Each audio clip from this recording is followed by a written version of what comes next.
Hello बच्चों, good morning. तो हम लोग पिछला लेक्चर में देखे थे आइडेंटिटी फंक्शन। आज के लेक्चर में हम लोग देखेंगे कांस्टेंट फंक्शन, है ना। तो पोनोमियल का ये दूसरा पार्ट है, मतलब पोनोमियल में हम लोग देखेंगे कांस्टेंट फंक्शन। तो कांस्टेंट फंक्शन क्या होता है, कांस्टेंट क्या होता है। बचपन में आप देखे होंगे, अगर कोई फंक्शन अगर जैसे मान लीजिए y ले रहे हैं, y इक्वल टू मान लीजिए 2 लिया, इसको हम लोग y एक्सिस बोलते हैं, इसको हम लोग x एक्सिस बोलते हैं, है ना। यहाँ पे हम लोग 1 लेते हैं, यहाँ पे हम लोग क्या लेते हैं, 2 लेते हैं।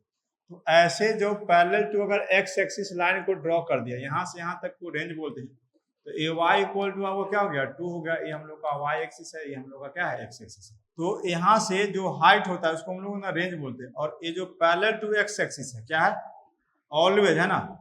Constant function is always parallel to कौन सा एक्सिस, x एक्सिस है। पैरेलल टू हम लोग कौन सा एक्सिस है, x एक्सिस है। इसको बोलेंगे कांस्टेंट फंक्शन। क्या बोलेंगे, कांस्टेंट फंक्शन बोलते हैं। अब ध्यान दीजिए यहाँ पे कांस्टेंट फंक्शन, है ना। तो होता क्या है बेसिकली कांस्टेंट फंक्शन, ये जैसे आपको देखिए y equal to f x equal to कोई k लेते हैं, क्या लेते हैं, k, है ना, k। तो इसको ना हम लोग k से भी ड्रॉ कर सकते हैं। k ड्रॉ कर दिए यहाँ पे, यहाँ से यहाँ तक का जो डिस्टेंस है या जो हाइट है उसको k ले लिया, तो ये y इक्वल टू k बोल दिए। तो कांस्टेंट फंक्शन का जो डोमेन होता है और जो रेंज होता है, डोमेन इसको देखेंगे और रेंज देखेंगे। तो डोमेन देखेंगे तो और रियल नंबर x एक्सिस को पूरा कवर कर रहा है, और रेंज देखेंगे ना तो k ही होगा, कांस्टेंट होगा इसका रेंज। इसका रेंज क्या होगा, कांस्टेंट होगा। और आप इसको सेट के अंदर आप लिख देंगे इंडिविजुअल। देखिए तो इसको डिफाइन करने का फंडा, कांस्टेंट फंक्शन कैसे डिफाइन होगा। द फंक्शन लिखा हुआ है, the function f real number to real number by y equal to f x. ये आपका एनसीईआरटी c दे रहा है और x बिलोंग्स टू r है। तो c बोला है कांस्टेंट है and each x belongs to r है, then the domain of the function is और रियल नंबर, और रेंज क्या दिया हुआ, c दिया हुआ। आप ना ऐसे भी आप देख सकते हैं कांस्टेंट फंक्शन हमेशा आपका पैरेलल टू x एक्सिस होता है, और constant function always minimum function भी होता है, और कांस्टेंट फंक्शन एक पीरियोडिक भी होता है, और बाकी इसका फंडामेंटल पीरियड कांस्टेंट फंक्शन का डिफाइंड नहीं होता है। फंडामेंटल पीरियड इसका नहीं होता है। जैसे मान लें कि आप x1 ले लीजिए, x2 ले लीजिए, x3 ले लीजिए, x4 ले लीजिए, x5 ले लीजिए, और dot dot dot dot dot ऐसा कर दीजिए, यहाँ पे कोई केक कर दीजिए, और इसको ना इमेज ऐसे बनाते रहिए आप। देखिए constant function many one function में बोला था ना मेनी वन। देखिए ये मेनी वन फंक्शन है, इधर से मेनी इधर से वन, और इसका ये वाला पार्ट था डोमेन था। तो डोमेन क्या था, बोले और रियल नंबर जितना लेना चाहते हैं उतना लीजिए। रेंज क्या है, तो रेंज यही कांस्टेंट है। तो इस टाइप से हम लोग ना कांस्टेंट फंक्शन को डिफाइन करते हैं बाय विजुअली रिप्रेजेंटेशन के थ्रू भी और एक ग्राफिकली के थ्रू भी। ये था आपका कांस्टेंट फंक्शन। कांस्टेंट फंक्शन के जस्ट बाद हम लोग बोले थे रेशनल फंक्शन, है ना। कौन सा फंक्शन, रेशनल फंक्शन। देखिए आपको एनसीईआरटी में ये बोला है the graph is a line parallel to x axis. For example if x equal to f कितना 3, x belongs to real number है, then graph will be line shown in the figure, आपको ऊपर में दिया हुआ था, ठीक है। अब ये पोनोमियल फंक्शन पढ़ा रहे हैं, है ना। तो पोनोमियल फंक्शन हम लोग ना ऐसा ना देख लिए थे, पहला ही देखे थे, उसके बाद हम लोग फंक्शन को डिफाइन किए थे। पोनोमियल फंक्शन में ना एक एग्जांपल में, एग्जांपल नंबर 13 में आपका जो ग्राफ है वो आपका एक्स स्क्वायर का ग्राफ देख सकते हैं आप। तो पोनोमियल फंक्शन में एक्स स्क्वायर का ग्राफ हम आपको दिखला रहे हैं, ठीक है। ग्राफ ड्रॉ करके दिखाएंगे, हालांकि एनसीईआरटी ने ग्राफ को ना ड्रॉ रखा है। तो पोनोमियल फंक्शन तक हम लोग पढ़ लिए हैं। अब इसका ना ग्राफ देखेंगे पोनोमियल फंक्शन का। जैसे ग्राफ आपका क्या है कि y इक्वल टू आप एक्स स्क्वायर ले लीजिए, है ना। y इक्वल टू आप कोई भी एक्स स्क्वायर लीजिए ग्राफ, है ना। तो y इक्वल टू अगर एक्स स्क्वायर का अगर आप ग्राफ ड्रॉ करना चाहते हैं तो आप यहाँ पे देखिए लिखा हुआ है x, यहाँ पे y equal to f x equal to x square.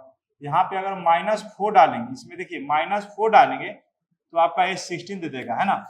जैसे f आप -4 डालते हो सपोज, तो -4 डालोगे तो -4 का स्क्वायर कितना हो जाएगा, ये पॉजिटिव 16 हो जाएगा। इसी टाइप से माइनस आप 3 डालोगे तो -3 का स्क्वायर आपको कितना हो जाएगा, तो 9 हो जाएगा।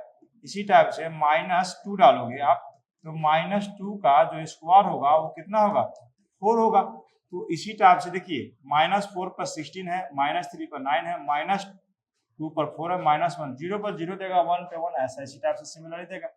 तो ए पार्ट जो ध्यान से अगर देखेंगे, अगर इसका ग्राफ देखेंगे तो इसे मान लिया कि ए आपका -2 पर देखेंगे तो -2 पर भी क्या है 2 है, और 2 पर भी क्या है 2 है। अब इसको देखेंगे कि 4 पर कितना है, तो 4 पर तो 16 चल जाएगा, बहुत ज्यादा चल जाएगा। 3 पर कितना है 9 है, तो मान लेते हैं कि 9 यहाँ पे होगा, है ना, 9 यहाँ पे होगा, यहाँ पे 10 होगा, तो यहाँ मान लेते हैं कि 9 है ना। तो 3 पर क्या होगा, तो 9 होगा, तो 3 पे 9 ऐसे जाएगा, और फिर आप ऐसे ले जाइए, फिर ऐसे ले जाइए, ठीक है। और 3 पे ऐसे आप यहाँ पे -3 पे लाइए, है ना, यहाँ पे क्या हो जाएगा -3 पे ला दीजिए आप। तो इस टाइप से ग्राफ आप बना सकते हैं ग्राफ पेपर, ठीक है। तो जो एक्स एक्सिस वाला पार्ट है, आप जितना नंबर भी डालेंगे उतना कवर करेगा। तो इसका जो डोमेन हो जाएगा वो तो आपको रियल नंबर हो जाएगा, जो डोमेन हो जाएगा इस ग्राफ का वो आपका क्या हो जाएगा, रियल नंबर हो जाएगा। रेंज जो होगा, रेंज, तो रेंज जो है ना वाई एक्सिस से कवर करता है, वाई एक्सिस के ऊपर आता है, इसको हम लोग रेंज बोलते हैं। तो रेंज इसका ना 0 से लेकर कहाँ तक हो जाएगा, इनफाइनाइट तक हो जाएगा, ठीक है। तो इसका रेंज हो जाएगा 0 से लेकर कहाँ तक, इनफाइनाइट तक, ठीक है। तो इस टाइप से आपका ड्रॉ द ग्राफ या sketch the graph of y equal to क्या था, x² था। तो इसका डोमेन भी देखें और इसका रेंज भी देखें, ठीक है। फिर हम लोग नेक्स्ट देखते हैं, नेक्स्ट एक्स का भी ग्राफ ड्रॉ कर सकते हैं आप, 1/x² का भी कर सकते हैं। तो उसको हम लोग रेशनल फंक्शन में करेंगे, है ना। देखिए हालांकि यहाँ पे आपका किया हुआ है एनसीईआरटी में एग्जाम्पल नंबर 14 में, एग्जाम्पल नंबर 14 में क्या किया हुआ है आपका, draw the graph of function f(r)(r) defined by f(x) = x, x belongs to real number. तो इसका ग्राफ वैसा ही हम लोग जैसे बनाते थे, कैसे बनाते थे, तो एक बॉक्स लेना चाहते हैं तो आप एक बॉक्स ले लीजिए, आप बॉक्स ले लीजिए और इसमें वैल्यू ना आप डालते रहिए और आपका ग्राफ बनते रहेगा। जहाँ पे x है, यहाँ पे y इक्वल टू आपका कितना है x3, तो यहाँ पे आप -3 लीजिए, अगर -3 लीजिएगा तो -3 का क्यू कितना हो जाएगा -27, -2 लेंगे तो यहाँ पे कितना हो जाएगा -8, -1 लेंगे तो -1, 0 लेंगे तो 0, 1 लेंगे आप लीजिए 1 तो 1, 2 लेंगे तो 8, 3 लेंगे तो आपको कितना देगा 27 देगा। तो इसी टाइप से इसका जो एक्स का ग्राफ बनता है वो आपको ना ऐसे बनता है ना, ऐसे, ठीक है। ये हम लोग का क्या है आपका वाई एक्सिस है, ये हम लोग का एक्स एक्सिस है, 0 पर 0 है, 1 पर क्या है 1 है, तो ऐसे कॉर्नर बनते जाते हैं, 1 पे क्या है 1 है, तो ऐसे कॉर्नर बनाते हैं हम लोग। इसी टाइप से 2 पर क्या होगा तो 8 होगा, तो 2 पर हो जाएगा तो यहाँ पे 8 देंगे, यहाँ पे 1 दे देते हैं। 2 पे क्या होगा तो 8 होगा, है ना। अगर -2 होगा तो कितना होगा -8 होगा, यहाँ पे आपका -1 होगा, यहाँ पे आपका -1। इस टाइप से हम लोग ग्राफ ना ए वाई इक्वल टू किसका है x का, जो कि आपको एनसीईआरटी में क्या है दिखा दिया है, ठीक है। तो इसका डोमेन क्या होगा, रेंज क्या होगा, तो इसका इस ग्राफ का जो डोमेन होगा वो रियल नंबर होगा। रेंज कितना होगा, इस ग्राफ का जो रेंज होगा और रियल नंबर होगा। तो इसको हम लोग ना आइडेंटिटी फंक्शन ही बोलते हैं। आइडेंटिटी फंक्शन क्यों बोलते हैं, क्योंकि जिसका डोमेन और रेंज दोनों सेम है उसको हम लोग ना आइडेंटिटी फंक्शन ही बोलते हैं, ठीक है। फिर हम लोग नेक्स्ट करेंगे। नेक्स्ट हम लोग का क्या था, इसके बाद था रेशनल फंक्शन। क्या था, रेशनल फंक्शन। देखिए एनसीईआरटी में आपका रेशनल फंक्शन है। ऐसे बेसिकली जो रेशनल फंक्शन होता है, the ratio of two polynomial function को हम लोग ना बोलते हैं rational function. The ratio of two polynomial function को बोलते हैं रेशनल फंक्शन। तो ये रेशनल फंक्शन क्या है, are the function of the type f(x) और g(x). देखिए ध्यान से देखिएगा, अगर कोई फंक्शन f(x) बाई g(x) है और ये प्रोवाइडेड करता है, बोलेगा कि g(x) नॉट इक्वल टू क्या होना चाहिए 0 होना चाहिए, और f(x) और g(x) टू पोलिनोमियल फंक्शन है। तो पोलिनोमियल फंक्शन हम लोग देख चुके थे, ठीक है। तो हम लोग इसी को बोलेंगे, क्या बोलेंगे, रेशनल फंक्शन। और रेशनल फंक्शन जो होगा g(x) नॉट इक्वल टू 0, अगर इसका डोमेन निकालेंगे तो हम लोग डिफाइन करके बताए थे कि जो डिनोमिनेटर पार्ट है ना, डिनोमिनेटर है ना, डिनोमिनेटर जो पार्ट है वो कदापि 0 नहीं होना चाहिए, कैन नॉट बी 0, ठीक है। तो एक एग्जांपल 15 नंबर उठाते हैं, एग्जांपल लेते हैं 15 नंबर। देखिए ध्यान से 15 नंबर एग्जांपल। 15 नंबर एग्जांपल में क्या बोलता है, define the real value function f और रियल नंबर एक्सेप्ट 0, और ये क्या है r मतलब रियल नंबर है, defined by f(x) equal to 1/x।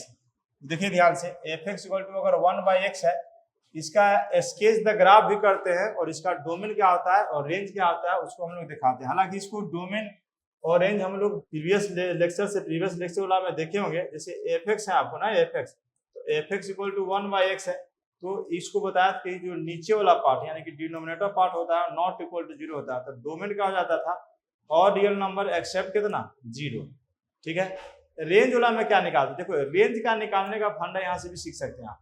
Range क्या होता है, जो एफ एक्स है उसको ना आप ना y मान लो, क्या मान लो, y मान लिया, तो y इक्वल टू 1/x, अब ना x में इसको कन्वर्ट कर दो, तो x इक्वल टू क्या हो जाएगा 1/y, यानी कि y नॉट इक्वल टू 0 हो जाएगा। तो अगर रेंज निकालना होगा, क्या निकालना होगा, रेंज, तो रेंज भी हम लोग निकाल सकते हैं कि और रियल नंबर एक्सेप्ट कितना 0, रेंज भी क्या होगा इसका, और रियल नंबर एक्सेप्ट 0। इसका अगर ग्राफ देखेंगे 1/x का ग्राफ ऑफ 1/x, इसको हम लोग रेशनल फंक्शन बोल रहे हैं, इसका ग्राफ ना ऐसा इस टाइप से कुछ दिखेगा, आपको एनसीईआरटी में दिखाता होगा, मैं भी आपको ड्रॉ करके दिखा दे रहा हूँ इस टाइप से ना इसका ग्राफ। क्यों, क्योंकि अगर 1 लेते हैं ये भी आपका 1 होता है, 1 पे 1 होता है ना, ये वाला 1 होता है। ठीक है, यहाँ भी देखेंगे 1 पे क्या होता है 1, यानी कि -1 भी क्या होगा -1 होगा। ये हम लोग का पूरा ए इन्फिनाइट तक जाता है, इधर भी पूरा क्या जाता है इन्फिनाइट तक जाता है। देखिए 0 पर एक ग्राफ जो है वो टच नहीं कर रहा है, अगर 0 पर ग्राफ नहीं टच कर रहा है तो 0 को क्या कर रहा है, और रियल नंबर ले रहे हैं और 0 को छोड़ दे रहे हैं, इसको बोल रहे थे डोमेन, और इसको हम लोग क्या बोल रहे थे, रेंज बोल रहे थे। क्या बोल रहे थे, रेंज बोल रहे थे। इसी टाइप से जैसे आप नंबर लेना चाहते हैं, देखिए बॉक्स बना देता हूँ मैं आपको, जब बॉक्स बना दिया यहाँ पे, तो आप यहाँ पे देखेंगे x है और y इक्वल टू क्या है 1/x है। जैसे मान लीजिए सपोज यहाँ भी डाटा लिया हुआ, तो अगर आप -3 लेना चाहते हो तो -1/3 हो जाएगा, -2 लेना चाहते हो -2, तो ये आपका कितना हो जाएगा -1/2 हो जाएगा, -1 पे -7 आएगा, 0 पर तो डिफाइन नहीं होगा तो 1 पे 1 आएगा, 2 लेंगे तो 1/2 चलेगा और 3 लेंगे तो 1/3 लेगा चलेगा। देखिए अगर हम -1 पे 1 ले लिया 1 ले, अब ना 2 लेते हैं, x का वैल्यू अगर 2 लिया, देखिए जब x का वैल्यू 2 लिया तो y का वैल्यू देखिए हाफ है, यानी कम आ रहा है। जैसे x का वैल्यू अगर -2 लेते, इधर -2 ले लिया, तो इसका वैल्यू देखिएगा तो आपको -हाफ देगा यहाँ पे इसके सामने। ठीक है, तो ये जो ग्राफ है आपका y इक्वल टू 1/x का, इसको डोमेन मैंने बताया वहां पे, और इसका रेंज भी आपको बता दिया। देखिए रेंज अगर देखना चाहते हैं तो यहाँ पे देखिए नीचे जा रहा है, यहाँ पे ऊपर जा रहा है, सिर्फ 0 को छोड़ दे रहा है। इसका रेंज भी और रियल नंबर एक्सेप्ट 0 है और डोमेन भी और रियल नंबर एक्सेप्ट 0 है। अगर आप देखना चाहते हैं एनसीईआरटी का पीडीएफ में, तो इसका भी ग्राफ एनसीईआरटी ने ड्रॉ कर रखा है। देखिए इसका ग्राफ मैंने जिस टाइप से ड्रॉ किया इस टाइप से इसका भी है, तो डोमेन भी देखें और रेंज भी देख लिए। ठीक है, तो ये था हम लोग का रेशनल फंक्शन। एक मैं और ग्राफ ड्रॉ करके दिखलाता हूँ, स्केच द ग्राफ ऑफ, आपको इसी टाइप सा स्केच द ग्राफ हो या ड्रॉ द ग्राफ ऑफ, है ना, draw the graph of y equal to f x equal to 1/x² का। ठीक है, इसका 1/x²। देखिए 1/x² का ग्राफ को हम लोग ड्रॉ करेंगे तो इस टाइप से देखेंगे, है ना, इस टाइप से दिखा रहे हैं हम आपको, इसको ग्राफ को ड्रॉ करते, ये x है, ये मेरे को y है, y इक्वल टू क्या है 1/x²। अगर आप -2 लेते हो, है ना, माइनस, देखिए वैल्यू आप कुछ भी ले सकते हैं, बहुत इधर डॉट डॉट कर भी सकते हैं, सिर्फ मैं -2 ले रहा था, -2 लेंगे तो ये आपको 1/4 देगा। अगर आप -1 लेंगे तो आपको ये पॉजिटिव 1 देगा नीचे। अगर आप 1 लेंगे, सॉरी 1 लेंगे, हाँ ठीक है, 0 पे तो अनडिफाइंड होगा, ठीक है, 1 लेंगे तो ये आपका 1 देगा। अगर 2 लेंगे तो ये आपको 1/4 देगा। अगर 3 लेंगे आप तो 1 क्या देगा 9 देगा। देखो वैल्यू डिक्रीज करते जा रहा है और वैल्यू सारा का सारा क्या है पॉजिटिव है, 0 पर तो है नहीं, तो इसको हम लोग बोलते हैं y एक्सिस, इसको हम लोग बोलते हैं x एक्सिस। ये हम लोग का 0 है, इधर आपको x डैश ले दीजिए और इधर आपको y डैश लिख दीजिए। सिर्फ हम लोग का डोमेन और रेंज पकड़ना है ना, तो डोमेन क्या होगा रेंज का, देखिए जैसे वैल्यू -1 लिए, -1 पर भी क्या है, -1 पर भी क्या है 1 है, तो ऐसा हम ना ग्राफ को पहले ड्रॉ करते हैं फिर हम मिला देंगे। ठीक है, तो -1 पर भी क्या है 1 है यहाँ पे। अब देखिए -2 लिए, -2 पे कितना है तो 1/4 है, तो ऊपर यहाँ पे 1 है, अगर तो यहाँ मान लीजिए कि 1/4 होगा, तो यहाँ मान लीजिए 1/2 होगा, यहाँ पे आपका 0 है। इसी टाइप से सिमिलरली अगर इधर भी देखेंगे आप, तो यहाँ पे अगर आप 1 लेते हैं, है ना, क्या लेते हैं 1, तो यहाँ भी आपको 1 देखना पड़ेगा ग्राफ में, तब ना ये 1 और 1 होगा और ये 1 होगा। ठीक है, अगर आप 2 लेते हैं तो आपको 1/4 देखना पड़ेगा, यहाँ पे देखिए 1/4 देखना पड़ेगा आपको। तो इस टाइप से ना 1/x² का ग्राफ है, इसका जो डोमेन है, इसका जो डोमेन है ना, इसका डोमेन क्या है, ऑड रियल नंबर एक्सेप्ट 0 है। और रेंज क्या है, रेंज, तो रेंज इसका आर प्लस एक्सेप्ट 0 बोल सकते हैं, है ना, आर प्लस एक्सेप्ट क्या बोल सकते हैं, 0, क्योंकि रेंज जो है आपका एबव द वाई एक्सिस, मतलब ऑरिजिन से ऊपर ले रहा है। ठीक है, तो आज हम लोग देखे रेशनल फंक्शन। नेक्स्ट लेक्चर में हम लोग देखेंगे बच्चों पीस वाइज डिफाइंड फंक्शन, और पीस वाइज डिफाइंड फंक्शन हम स्टार्ट करेंगे मॉडुलस फंक्शन से। टाटा बच्चों।